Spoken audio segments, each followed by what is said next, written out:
Hello friends, welcome to the new episode of my channel. আমি Prince এবং এই ভিডিওতে বেশ কয়েকটা আপডেট তোমাদেরকে দেবো। একদম প্রথমে যেটা নিয়ে কথা বলবো সেটা হচ্ছে রকিং স্টার ইয়াস, তার যে আপকামিং কাজ আসতে চলেছে।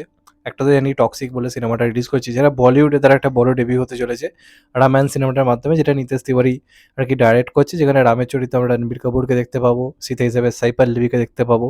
এছাড়া হনুমানজির চরিত্রে আমরা দেখতে পাবো সানি দেওয়ালকে, কুম্ভকর্ণের চরিত্রে ববি দেওয়াল। তো হিউজ একটা কাস্টিং। তো সেই সিনেমাটার পেছনে কিন্তু প্রচুর টাকা কিন্তু ইনভেস্ট করা হচ্ছে এবং এখানেই আমরা রাবণের চরিত্রে ইয়াসকে পেতে চলেছি। এটা একটা বিরাট বড় চমক। তবে যদিও এটা ৩ টে পার্টে আসবে, প্রথম পার্টে রাবণের চরিত্রটাকে সেইভাবে দেখানো হবে না, ওটা বেসিক্যালি পার্ট 2 থেকে থাকবে। তবে এই যে ৩ টে পার্ট মিলিয়ে যে রাবণের যে উপস্থিতি আরকি, সেই চরিত্রটার জন্য কিন্তু ইয়াস রেকর্ড পরিমাণ কিন্তু পারিশ্রমিক নিচ্ছে এবং যেটা জানা যাচ্ছে, ইয়াস শুধুমাত্র এই চরিত্রটা করার জন্য ১০০ কোটি পারিশ্রমিক কিন্তু নিতে চলেছে। তোমরা একদম ঠিক শুনছো। এই একটা চরিত্রের জন্য কিন্তু ইয়াস কিন্তু ১০০ কোটি পারিশ্রমিক নিতে চলেছে। এবং এটা আই থিংক অনেকের মনে হতে পারে যে বিরাট বেশি পারিশ্রমিক নিচ্ছে, এটা ওটা মনে হতে পারে। এবার সত্যি কথা বলতে সিনেমাটার পেছনে প্রচুর টাকা কিন্তু খরচ করা হচ্ছে এবং ইয়াস নিজের কেরিয়ারে তার ইন্ডাস্ট্রিতে কিছু সিনেমাকে রিজেক্ট করে কিন্তু এই সিনেমাটা করছে। যে কারণে এই পারিশ্রমিকটা যে পুরোপুরি যে চেয়ে ফেলছে, এ করছে ওরম বললে হবে না। কারণ সত্যি কথা বলতে গেলে প্রচুর টাকা ইনভেস্ট করা হচ্ছে এবং ইয়াসের এখন একটা সিনেমায় উপস্থিতি মানে সেটা অবশ্যই একটা বিরাট বড় কিন্তু ব্যাপার। এটা নিয়ে কোনো ডাউট নেই। আজকে প্রভাস সবার থেকে কিন্তু যদি রকিং স্টার ইয়াসের কোনো সিনেমা হয়, আমরা দেখতে পাচ্ছি নর্থ ইন্ডিয়াতে অনেক বেশি আলোচনা হচ্ছে। তো সেই হিসেবে অবশ্যই পারিশ্রমিকটা সে ডিজার্ভ করে, নিজের যোগ্যতা আজকে সে জায়গাটা পৌঁছাতে পেরেছে। তো আমার মনে হয় না খিল্লির কিছু রয়েছে বলে। এবার দেখা যাক সিনেমাটা কেমন হয়। আল্টিমেটলি যদি আদিপুরুষের মতো হয় তাহলে কিন্তু যে থাকুক যাই থাকুক না কেন প্রবলেম কিন্তু হবে। তো আমার মনে হয় টাইম নিয়ে ভালো করে আনা হোক। আই থিংক তার থেকে বেটার কিছু হতে পারে না।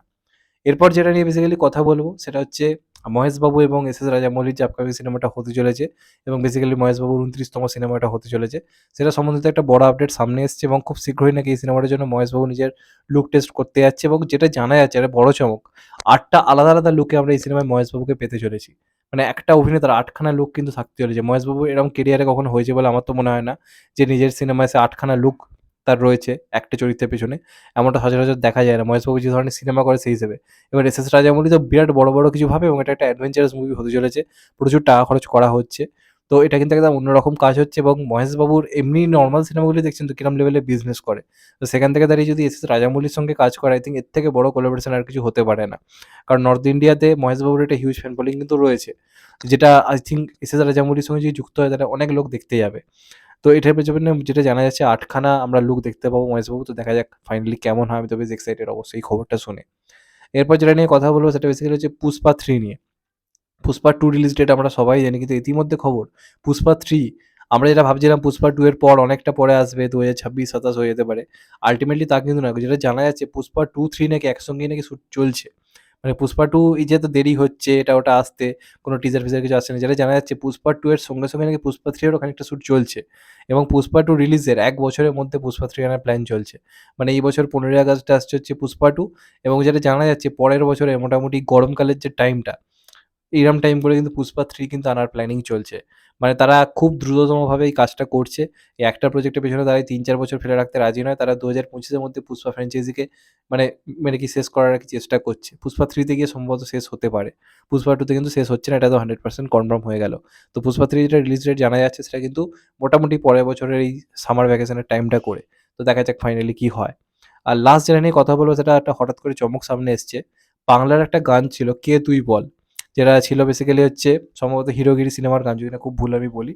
সেখানে আমরা দেবদা এবং সায়ন্তিকাকে দেখতে পেয়েছিলাম একসঙ্গে এবং ওটা দেবের ক্যারিয়ারের one of the biggest hit song. মানে মাস সার্কিট অব্দি পৌঁছে যাবে একটা গান। সেই সময় বহু অনুষ্ঠানে বাজতো এবং আমরাও এখনো টিভিতে দিলে গানটা শুনি। গানটার যেমন ভিডিও ছিল গানটার তেমন হচ্ছে অডিও ছিল। অরিজিৎ সিং দুর্দান্ত গেয়েছিল আর জিৎ গাঙ্গুলির দারুণ একটা মিউজিক ছিল। তো এই গানটা কিন্তু হিন্দিতে রিক্রিয়েট করা হয়েছে এবং জিৎ গাঙ্গুলি নিজে মিউজিক দিয়েছে এবং রাজ বর্মন কিন্তু গানটা গেয়েছে, যাকে বেসিক্যালি সেকেন্ড অরিজিৎ সিং বলা হয়ে থাকে। তো আমি কিন্তু গানটা শুনলাম, গানটাকে একটুখানিও চেঞ্জেস করে আলাদা, আলাদা করে করা হয়নি। গানটাকে পুরো সেম প্যাটার্ন এ রাখা রয়েছে এবং একদম কিন্তু গানটা হিন্দিতেও শুনতে দুর্দান্ত লাগছে। মানে এই যে জিৎ গাঙ্গুলির ম্যাজিক, যেটা নিয়ে আমরা বারবার কথা বলি, আজকে দেখুন প্রায় মোটামুটি হয়ে গেল ৭-৮ বছর আগের একটা সিনেমা, তাও বাংলা গান। সেই গানটা যখন হিন্দিতে মিউজিক করে আনা হচ্ছে, আজকের মিউজিক যেরকম ধরনের হচ্ছে, তার সঙ্গে কিন্তু কোনোভাবেই কিন্তু ব্যাকডেটেড বা খাপছাড়া কিন্তু লাগছে না। যেন মনে হচ্ছে একটা কি স্টাইলিশ মিউজিক।